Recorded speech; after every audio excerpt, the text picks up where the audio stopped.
भी आएंगे, मैं नाम भी लेना चाहता हूँ, वो सारे आएंगे। इसीलिए थोड़ा गड़बड़ हुआ।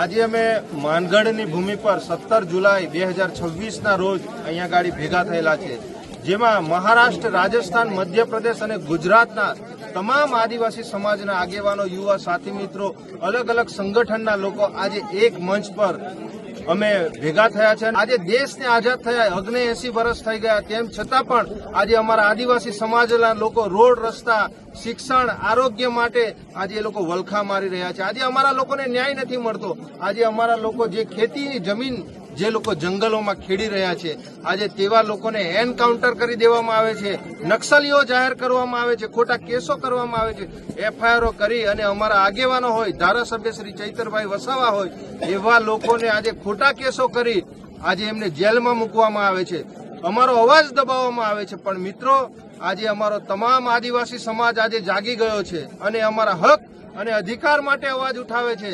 આવનારા દિવસોમાં આ સરકાર સામે અમે મજબૂતાઈથી લડીશું, અમારો અવાજ બુલંદ કરીશું. અમારા ધારાસભ્યો, અમારા આગેવાનોને જે આ ખોટા કેસો, ખોટા ષડયંત્રો કરી અને આ જે કાળા અંગ્રેજોની સાથે સાથે આ ભારતીય જનતા પાર્ટી અને કોંગ્રેસમાં જે ચૂંટાયેલા પ્રતિનિધિઓ છે, એ ધારાસભ્યો હોય, સાંસદ સભ્યો હોય, એ લોકો વિધાનસભામાં અમારો અવાજ નથી મૂકતા, એ સાંસદમાં અમારો અવાજ નથી મૂકતા. અને જ્યારે અમારા સમાજને, અમારા લોકોની જરૂર પડશે, ત્યારે આ તમામ સમાજ આવનારા દિવસોમાં રાજસ્થાન, મહારાષ્ટ્ર અને મધ્યપ્રદેશ અને ગુજરાતમાંથી એક થશે.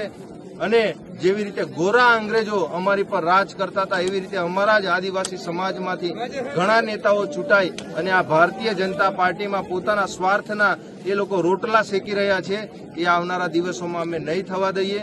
અમારા ચૈતરભાઈ પર પણ આજે ઘણા આગેવાનશ્રીઓએ એ મુદ્દો ઉઠાવ્યો છે કે ચૈતરભાઈ વસાવા પર જે ખોટી કેસો, ખોટા ફરિયાદો, ખોટી એફઆઈઆરો કરી અને એમને જેલમાં એમણે 7 વર્ષની સજા કરવામાં આવી છે. આવનારા દિવસોમાં આ તમામ રાજ્યના લોકો એ ગાંધીનગર કૂચ કરશે અને જરૂર પડશે તો દિલ્હી લોકસભાનો પણ અમે ઘેરાવો કરીશું સંસદમાં.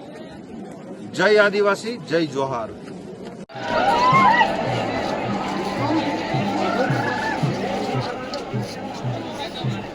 Ready?